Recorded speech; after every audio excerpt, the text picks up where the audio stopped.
En manchette, Nanette Workman, Sally Folk et Andrea Lindsay seront au festival Jazz et Blues de Saguenay. Des joueurs des Alouettes initient les jeunes au football.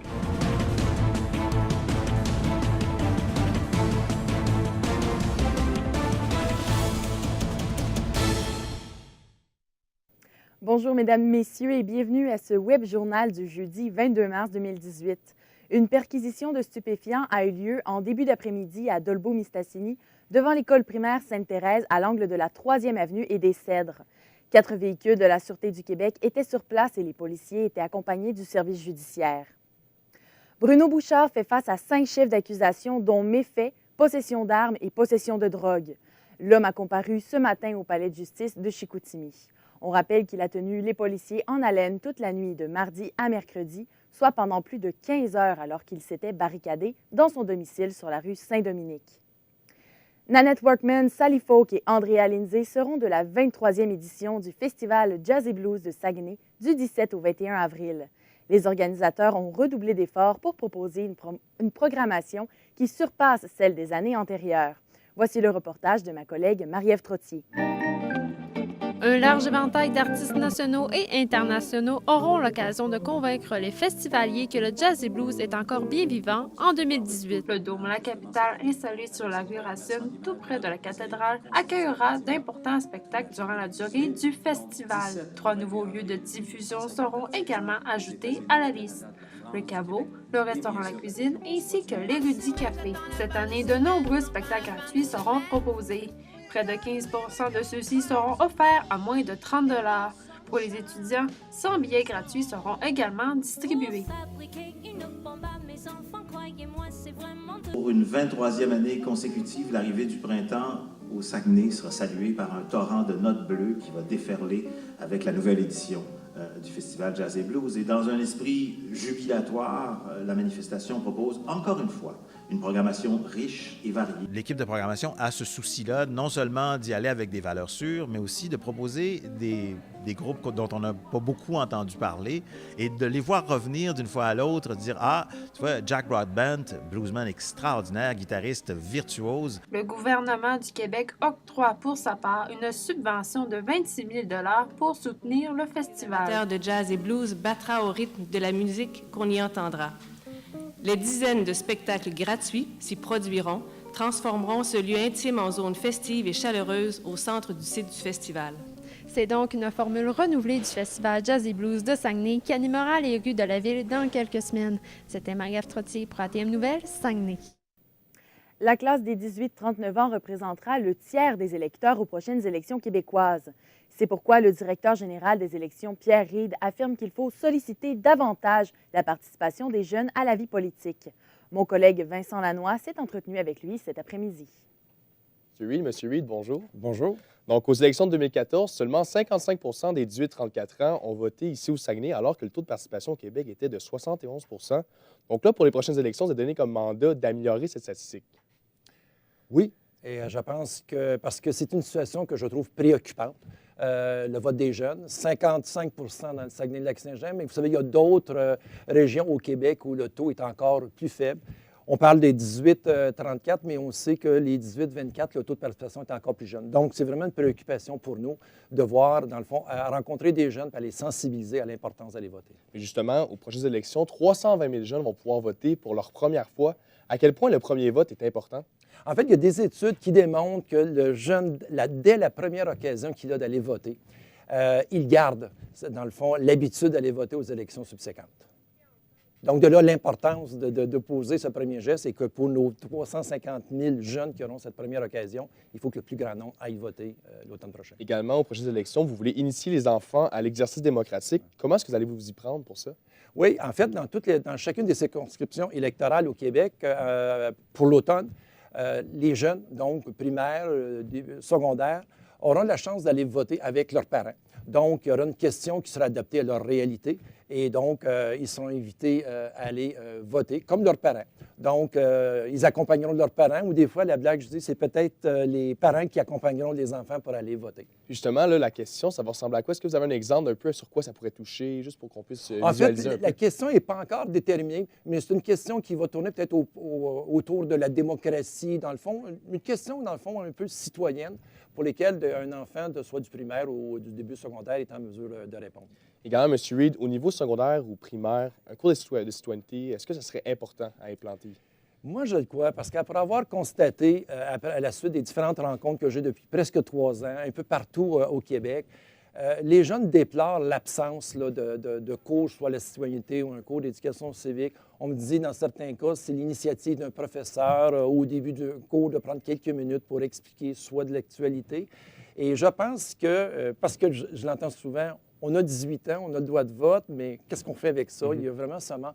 Et je l'entends vraiment beaucoup. Puis justement, le monde qui va pouvoir voter pour la première fois à 17 ans et demi, je pense qu'il y a aussi une plateforme web qui a été implantée pour eux. Oui, depuis 1 an et demi, ça s'appelle À ton tour. À 17 ans et demi, chaque jeune reçoit une lettre de ma part. Les informants qui sont inscrits automatiquement sur la liste électorale. Et on a joint à cela un site web. Ils ont un code d'accès qui leur permet d'entendre photos, vidéos, des témoignages de jeunes. Des témoignages qui, dans le fond, viennent des jeunes eux-mêmes. Il n'y a pas de texte imposé. C'est vraiment les jeunes qui s'expriment sur la démocratie, sur le vote, sur la politique. Donc, c'est un peu interactif, si on peut dire, là, de jeunes de leur âge qui s'expriment sur ces questions. C'est depuis quand que cette plateforme-là existe présentement? En fait, ça fait peut-être 1 an, 1 an et demi qu'on l'a mis en ligne. Donc, les 17 ans et demi reçoivent cette lettre avec un accès au site web. Puis maintenant, comment est-ce que vous expliquez que l'écart de participation entre les 18-34 ans et le reste de la population s'est creusé plus rapidement en région que dans les grands centres? Comment on explique ça? En région, comment l'expliquer chez les jeunes? Puis là encore, ça peut être difficile. On sait que, dans le fond, peut-être que dans les régions, les jeunes accèdent peut-être plus rapidement au marché du travail. On sait aussi qu'on peut plus facilement rejoindre, par exemple, les jeunes dans les cégeps, dans les universités. Mais nous, notre défi, ça va être d'aller rejoindre également les jeunes qui sont en milieu de travail. Et c'est ça qu'on se dit, comment faire ce lien-là avec ces jeunes-là? Est-ce que c'est par leur employeur, par des différents organismes? Donc, on se questionne beaucoup pour comment aller rejoindre ces jeunes-là. Donc, on cherche encore les solutions là-dessus. On cherche les solutions. Et c'est pour ça que de venir ici, comme à Saguenay, au cégep de Jonquière, de rencontrer les jeunes et de dire, bien, écoutez, on est ici pour vous écouter, donnez-nous des idées. Donc, on fait du travail de terrain. OK. Puis maintenant, votre prochaine campagne publicitaire visera justement les jeunes adultes de 18-24 ans. Comment allez-vous tenter de les faire penser à aller voter le 1er octobre prochain? En fait, on a beaucoup réfléchi et là, on s'est dit, on veut vraiment viser la catégorie des 18-24. Donc, il faut qu'on s'adresse à eux dans une forme ou un langage qu'ils vont bien comprendre. Et je dois vous dire que je ne peux pas en dire plus, mais je pense qu'on sort de ce qu'on peut dire de notre zone de confort. Je pense que les jeunes vont, accrocher cette publicité-là, mais ça va être quelque chose qui va surprendre. Donc, à surveiller en septembre. À surveiller. Super. Puis maintenant, un jeune qui étudie à l'extérieur de sa ville d'origine peut maintenant voter directement dans l'établissement scolaire dans lequel il étudie pour les personnes de son district d'origine. C'est exact? Effectivement. Dans le fond, si vous êtes ici à Jonquière, mais vous provenez, par exemple, de Québec, bien, vous allez, sans avoir, dans le fond, pour éviter que de vous déplacer, que vous ayez à partir à un moment donné de Jonquière, de Saguenay et d'aller voter à Québec, c'est que quelques jours avant le 1er octobre, il y aura des possibilités d'aller voter. Donc, de voter pour le candidat ou la candidate de la circonscription électorale de votre domicile, donc le domicile de vos parents, par exemple. Peut-être en terminant également, les 18-39 ans, pour la première fois depuis longtemps, auront vraiment un impact important aux prochaines élections face aux baby boomers, par exemple. Effectivement. Le 1er octobre prochain, ils formeront le tiers de l'électorat, donc il y a plus de 6 millions d'électeurs. Donc, c'est 2 millions d'électeurs, de jeunes électeurs. Donc, c'est le tiers de l'électorat qui pourront voter. Donc, c'est pour ça, quand je parle de ma préoccupation pour la participation électorale, si les taux de participation baissent et qu'on en arrive à un taux de participation de 50 % dites-vous qu'à ce moment-là, c'est 1 million d'électeurs qui n'auront pas voté.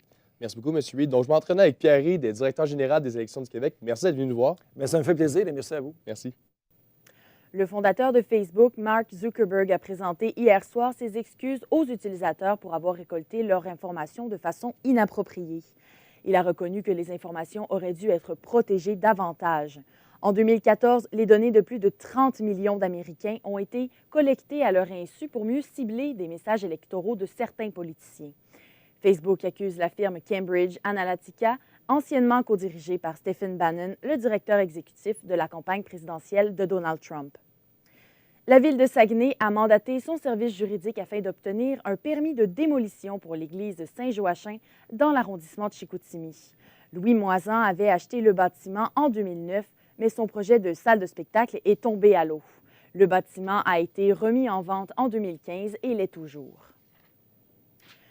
Depuis le 30 janvier, les Alouettes de Montréal ont lancé la tournée Ultimate Football. Il s'agit d'un programme d'initiation au football amateur sans contact pour garçons et filles. Aujourd'hui, 2 joueurs, Patrick Lavoie et Sédou Junior Edara, étaient de passage à l'école des Jolis Prés de Chicoutimi. Claudia Simard était sur place. Dans le cadre de la tournée Ultimate Football, 6 joueurs des Alouettes laisseront leur empreinte dans 7 régions du Québec, tout en donnant autant d'importance aux grands centres qu'aux villes plus éloignées. Aujourd'hui, ce sont les joueurs Patrick Lavoie et Seydou Junior Aïdara qui étaient présents à l'école primaire des Jolis Prés de Chicoutimi pour venir rencontrer les jeunes. Est-ce que vous trouvez ça cool qu'ils se soient déplacés jusqu'à votre école pour venir vous voir? Oui, c'est vraiment gentil. Le but? Développer le milieu du football amateur québécois tout en enseignant le sport de manière simple et sécuritaire. Une initiative loin d'être compliquée qui peut pourtant avoir un grand impact pour certains, comme l'explique le joueur Aïdara. En 5e année, j'ai essayé un camp des mini-alouettes, puis c'est la façon que les joueurs ont interagi avec moi, comment ils étaient généreux, comment que j'ai tellement aimé ça que j'ai décidé de jouer au football par la suite, puis aujourd'hui, c'est ça qui a forgé ma vie. J'ai construit un peu mon identité autour de ça, donc je sais l'impact que ça peut avoir sur un jeune. Même s'il s'agit de la première édition de la tournée, le joueur Lavoie est confiant que celle-ci reviendra l'année prochaine avec plus d'ampleur et plus d'écoles touchées. Il se réjouit d'ailleurs de la belle réceptivité des enfants. C'est vraiment une bonne réaction. En ce moment, les jeunes ils trippent vraiment beaucoup, justement parce qu'on garde ça simple. Fait que du Ultimate Football, si on lance, on attrape, on court, on se démarque. Les jeunes ont vraiment du fun. Jusqu'au 1er mai, les joueurs de l'équipe visiteront des élèves de 5 et 6e année de 65 écoles primaires différentes à travers la province et les YMCA de Montréal. Les Alouettes continueront leur tournée demain à Allemand. C'était Claudia Simard. ATM Nouvelles! Saguenay. La ville de Saint-Honoré va de l'avant dans le dossier des animaux errants en implantant un projet de micropuces pour les animaux domestiques. Dès le 1er janvier 2020, tous les chiens et chats de la ville devront être munis d'une micropuce. Ayant pour but de responsabiliser les propriétaires d'animaux et d'éliminer les problèmes d'animaux errants, les micropuces pourront être installées dans 4 cliniques d'implantation d'ici 2019. On peut entendre le maire de Saint-Honoré, Bruno Tremblay. C'est toujours une problématique un peu sur tous les territoires des chats errants.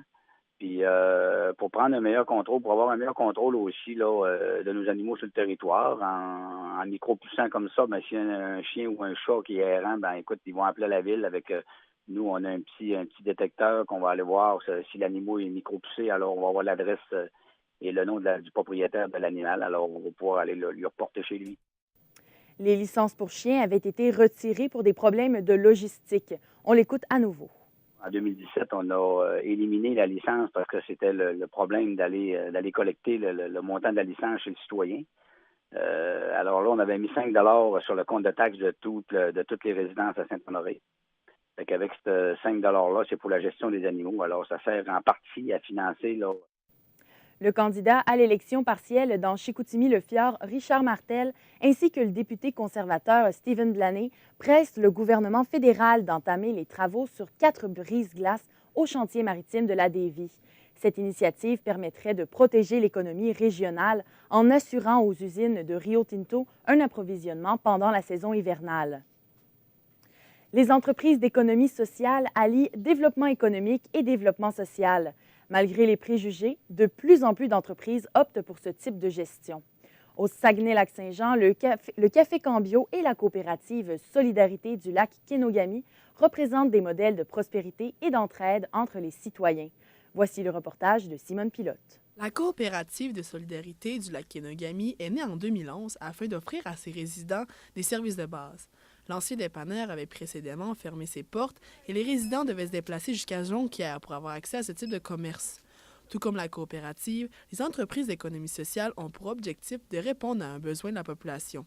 C'est ce que confirme le directeur général du réseau des entreprises d'économie sociale du Saguenay-Lac-Saint-Jean, Steve Ménard. L'économie sociale permet de répondre à beaucoup de besoins au niveau de la communauté dans lesquels le privé n'arrive pas à répondre.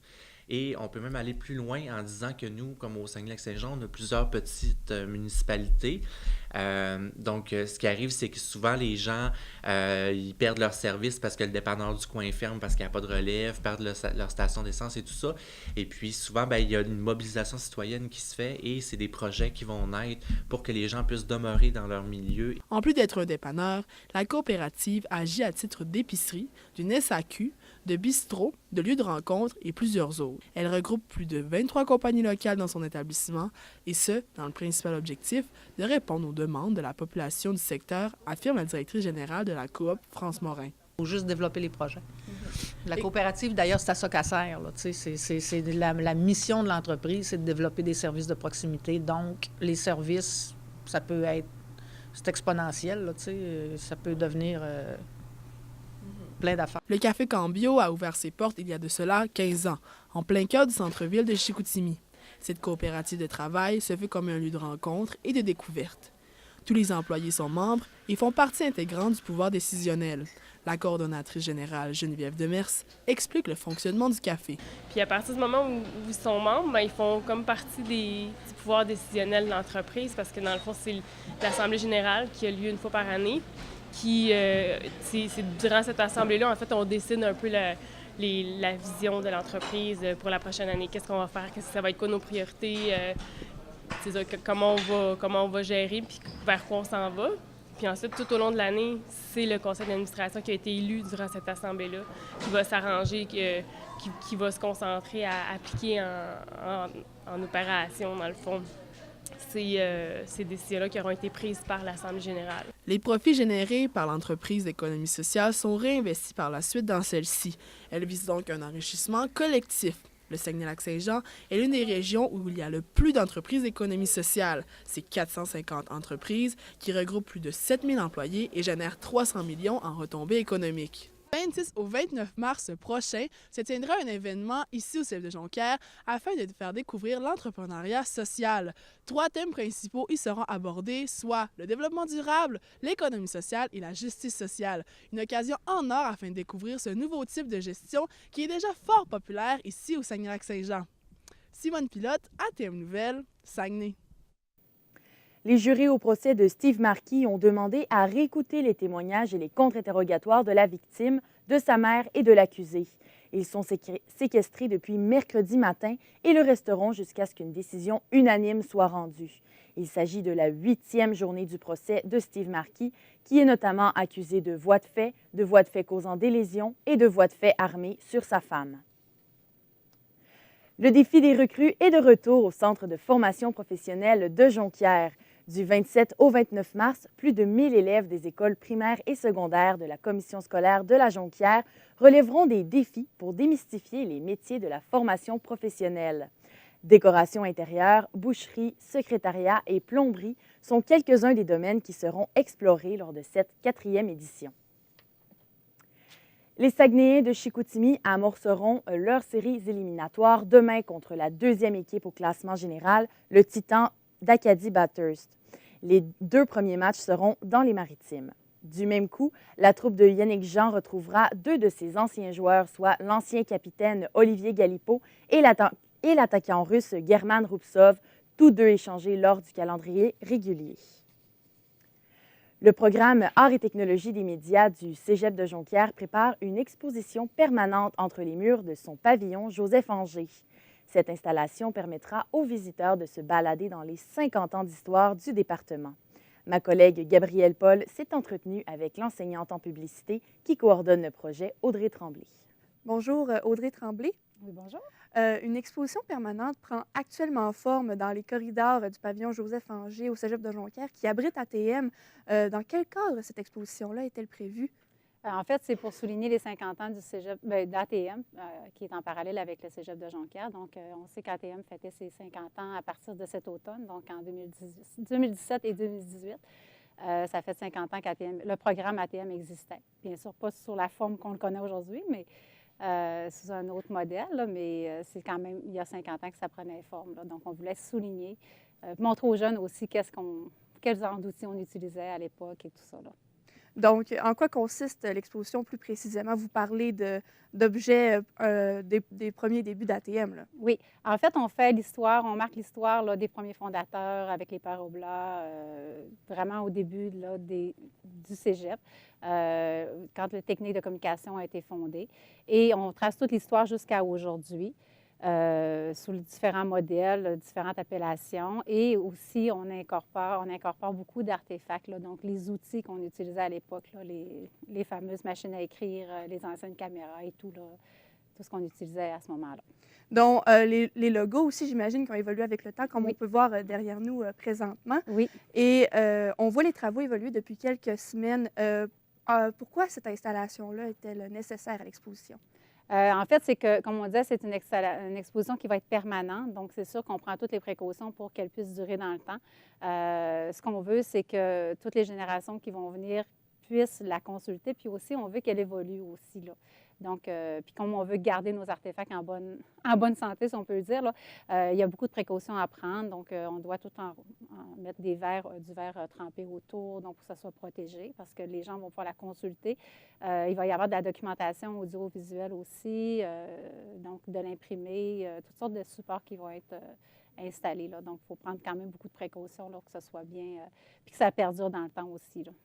Quel genre de préparation a été nécessaire pour la recherche d'artefacts, tout ce qui concerne la recherche? En fait, ça fait déjà plus d'un an, presque 2, qu'on est commencé. On a fait appel au service d'archives là, de l'Université de Chicoutimi. On a une stagiaire qui a démêlé un petit peu tous les artefacts. On a des anciens enseignants aussi qui ont travaillé à l'élaboration, à trouver toutes sortes de choses aussi, tous des artefacts. Les personnes aux archives de l'autre côté aussi nous ont aidés. Que ce soit plus photographique et documents papier. Puis on a fait appel aussi aux anciens, donc pour nous envoyer, nous trouver du matériel qu'il y avait anciennement, parce qu'il y a quand même des choses qui ont été perdues avec le temps. Bon, il y a eu tout un travail au niveau des textes aussi, donc la recherche, qu'est-ce qui s'est passé, dans quelle année, tout remettre ça en ligne du temps. Fait que ça a été un gros travail, là, d'un comité de plusieurs enseignants et d'anciens enseignants aussi qui ont mis la main à la pâte. Donc, une équipe de grande envergure quand même. Oui, quand même, oui, quand même. Et est-ce que vous avez des collaborateurs extérieurs du cégep? Non. Ben oui, en fait, oui, on a la boîte rouge qui collabore en fait à toute l'installation et toute la conception du travail. On a d'abord commencé avec les étudiants en publicité qui nous ont fait un concept, qui nous ont amenés sur des pistes. On est parti de ces concepts-là et on a fait appel à des spécialistes là, qui étaient en muséologie. Donc, pour toute la structure, l'organisation. Puis, il y a beaucoup de choses à penser, ne serait-ce que, bon, toute la visibilité, les hauteurs, les grosseurs de texte, l'emplacement. Tu sais, il faut penser à beaucoup de choses. La sécurité, cacher les artefacts pour qu'ils soient à l'abri de la poussière. Donc, on a beaucoup d'éléments. On a même des éléments qui sont prêtés par des gens, là, une ancienne caméra, entre autres. Donc, il faut les protéger. Fait que tout ça, ça a été pensé par l'équipe de la boîte rouge, là. Le design graphique aussi, et par la boîte rouge. D'accord. Et ça représente quoi pour le programme d'ATM, une exposition de ce type-là? Bien, en fait, je pense que ça va être une très belle visibilité, d'une part par les gens qui vont venir visiter le vendredi, les visites avec les futurs inscrits. Puis même, tu sais, le public, le grand public peut venir voir aussi. Donc, ça va montrer un petit peu l'ampleur qu'on fait. Puis, c'est pas juste une exposition qui relate les faits antérieurs, mais on montre aussi ce qu'on fait aujourd'hui. Donc, au niveau des fusions des compétences, la convergence. Donc, les étudiants, ça va leur donner une vitrine aussi pour mettre du contenu. Donc, plus on avance dans le temps, il y a des moniteurs qui vont être prévus à cet effet. Fait qu'on va pouvoir justement alimenter puis mettre des travaux d'étudiants aussi, là. Donc, ça donne une très belle vitrine pour le cégep. Et pendant vos recherches, êtes-vous tombé sur des petits bijoux dans les archives, des trucs qu'on croyait perdus ou... Oui, bien en fait, on était content d'avoir trouvé une ancienne caméra, mais elle n'était pas ici. Donc, on cherchait beaucoup une ancienne caméra qui a été utilisée dans les années 70, au tout début de la fondation. Je sais qu'il y a des objets. Moi, je n'ai pas fait ATM, fait qu'il y a des objets qui, pour certains enseignants, qui leur rappelaient des bons souvenirs. Il y a entre autres, je pense au démagnétiseur qu'on a trouvé la semaine passée. On a mis la main sur une ancienne machine à écrire aussi. Donc, il y a beaucoup d'objets c'est le fun, ça nous rappelle quand même des beaux souvenirs. Là. Ben, en tout cas, à ceux qui l'ont utilisé, là, de près ou de loin. Là. Et est-ce qu'un vernissage est prévu? En fait, oui, il va y avoir un lancement, une conférence de presse. La date n'est pas cédule encore. On attendait de voir un peu l'avancement du projet. Possiblement pour la fin avril, début mai, là, on devrait avoir un petit lancement là, pour l'exposition. Parfait. Merci beaucoup. Audrey Tremblay, Ça fait plaisir. enseignante en publicité en arts et technologies des médias. Merci. Gabrielle Bartkowiak, du Beau temps s'en vient. Oh oui, du beau temps, Camille. Pour ce soir, à Saguenay, on annonce moins 3 degrés Celsius. Ce sera moins 7 pour la nuit prochaine. Quant à demain, un beau 3 degrés de prévu au thermomètre avec une averse de pluie ou de neige de 1 mm. Quant au lac Saint-Jean, ce soir, moins 4 degrés avec des passages nuageux. On peut s'attendre à moins 8 pour la nuit prochaine. Et pour demain, un 1 degré ensoleillé pour accueillir la toute première fin de semaine printanière. Met fin au tout dernier web journal de la cohorte 2015-2018. Du fond du cœur, nous vous remercions. Merci à nos invités de s'être déplacés. Merci à nos sources d'avoir répondu à nos nombreux appels téléphoniques. Et surtout, merci à vous de nous suivre dans cette aventure d'apprentissage exceptionnelle. Pour une toute dernière fois, mesdames et messieurs, au revoir. Bye! Bye! Bye!